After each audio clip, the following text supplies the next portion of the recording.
So hello students, देखते हैं हम लोग जेईई एडवांस का ये वाला क्वेश्चन जो कि काइनेटिक थ्योरी ऑफ गैसेस से रिलेटेड क्वेश्चन है और इजी क्वेश्चन है। थोड़ा लॉजिक यूज करना है, डायरेक्ट फॉर्मूला यूज करना है और आराम से हो जाता है। तो ये क्वेश्चन भी बहुत इजी है। तो प्लीज चैनल पे अगर आप नए हैं तो उसको लाइक कर दीजिए, सब्सक्राइब कर दीजिए ताकि आपको और भी जो काम हम लोग कर रहे हैं उसका बेनिफिट मिलता चला जाए। तो स्टार्ट करते हैं हम लोग इस क्वेश्चन को करना। पहले पढ़ेंगे और फिर इसको करने की कोशिश करेंगे। तो ये कैटेगरी जो हमने इसकी डिफाइन करी है वो कैसी है, इजी कैटेगरी है। तो पहले हम लोग यहाँ पर इसको इजी कैटेगरी का ही सवाल लिख लेते हैं। आसान सवाल ही है, बिल्कुल आराम से हो जाता है। An ideal gas of thermodynamics equilibrium, the number of degree of freedom of the molecule of the gas is n. तो एन जो है वो डिग्री ऑफ फ्रीडम है। The internal energy of the one mole of the gas is U n, यानी U के साथ ये internal energy लिखी हुई है, ये यू इंटू एन। तो ये एन जो सबस्क्रिप्ट में लिखा हुआ है ये एक्चुअली में डिग्री ऑफ फ्रीडम को रिप्रेजेंट कर रहा है। And the speed of the sound is V n, और जो वी एन है ये velocity, the speed of sound है एट फिक्स टेम्परेचर। टेम्परेचर को हम लोग चेंज नहीं कर रहे, टेम्परेचर सेम है हर बार।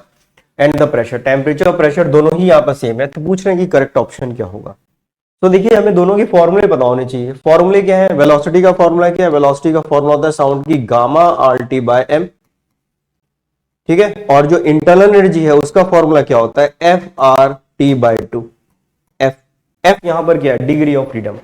ये जो एफ यहां पे लिखा हुआ है ये हम लोग को एफ के टर्म्स में याद रहता है, एफ डिग्री ऑफ फ्रीडम। यहां पे इन्होंने खैर एन डिग्री ऑफ फ्रीडम। तो देखिए जिसकी डिग्री ऑफ फ्रीडम ज्यादा है, जिसकी डिग्री ऑफ फ्रीडम ज्यादा है उसी की इंटरनल एनर्जी भी ज्यादा हो जाएगी। जिसका एफ ज्यादा है उसी का यू भी ज्यादा होगा, ठीक है ना। तो आप देख लीजिए पहला ऑप्शन देखिए, U3 लिखा है 6, तो जिसका ये 6 डिग्री ऑफ फ्रीडम है, तो जिसका डिग्री ऑफ फ्रीडम ज्यादा है उसी की एनर्जी भी ज्यादा होनी चाहिए। तो ए ऑप्शन गलत हो गया।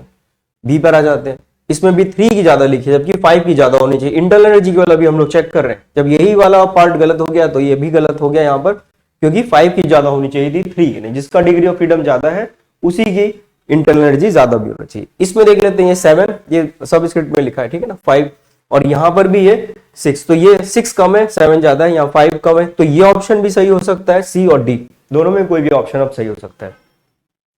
तो ए और बी तो इलिमिनेट हो गए तुरंत देखते ही, मतलब ये सब हम लोग को पता ही होता है। ए और बी आपने तुरंत इलिमिनेट कर दिए, अब बचा सी और डी, केवल इनमें से चेक करना है।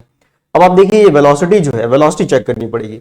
तो गामा जो है, गामा की वैल्यू कितनी होती है, गामा की वैल्यू होती है 1 + 2/f। ये फॉर्मूले भी सब स्टैंडर्ड फॉर्मूले हम लोग को सब पता होता है, और मेंस में भी इस तरह के बहुत सारे क्वेश्चंस आते हैं। तो इसे हम लोग ऑलरेडी इतनी प्रैक्टिस कर चुके होते हैं, सारी चीजें पता होती हैं। तो अब बताइए जिसका डिग्री ऑफ फ्रीडम ज्यादा होगा, जिसका डिग्री ऑफ फ्रीडम एफ की वैल्यू ज्यादा होगी उसका गामा कैसा हो जाएगा, कम हो जाएगा।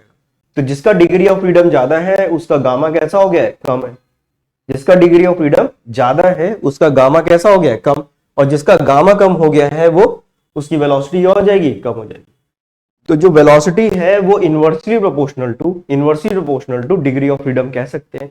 यानी जिसका डिग्री ऑफ फ्रीडम ज्यादा होगा उसकी वेलोसिटी क्या हो जाएगी, कम हो जाएगी। तो वेलोसिटी के लिए ये रिलेशन उल्टा होना चाहिए, जिसका डिग्री ऑफ फ्रीडम ज्यादा होगा उसकी वेलोसिटी कम हो जाएगी। तो जिसका डिग्री ऑफ फ्रीडम ज्यादा है, ये इसका देखिए ज्यादा है V7 और ये V5, तो ज्यादा वाले का degree of 7 degree of freedom है। 7 डिग्री ऑफ फ्रीडम की वजह से इसकी वेलोसिटी कम हो गई है। तो ये ऑप्शन सी हमारा देखिए करेक्ट हो जाएगा। और यहाँ उल्टा लिखा है, यहाँ डिग्री ऑफ फ्रीडम जो है वेलोसिटी 7 ये ज्यादा लिखा है, तो वेलोसिटी तो कम होनी चाहिए। तो ये ऑप्शन गलत हो गया। सवाल हमारा खत्म। तो आसान सा सवाल था, बिल्कुल इजी सा क्वेश्चन था। मतलब आप अगर सोच के भी करो, ना भी कुछ लिखो, तो भी दिमाग से आराम से क्वेश्चन करा जा सकता है। तो इजी क्वेश्चन है। आई होप आपको समझ में आ गया होगा।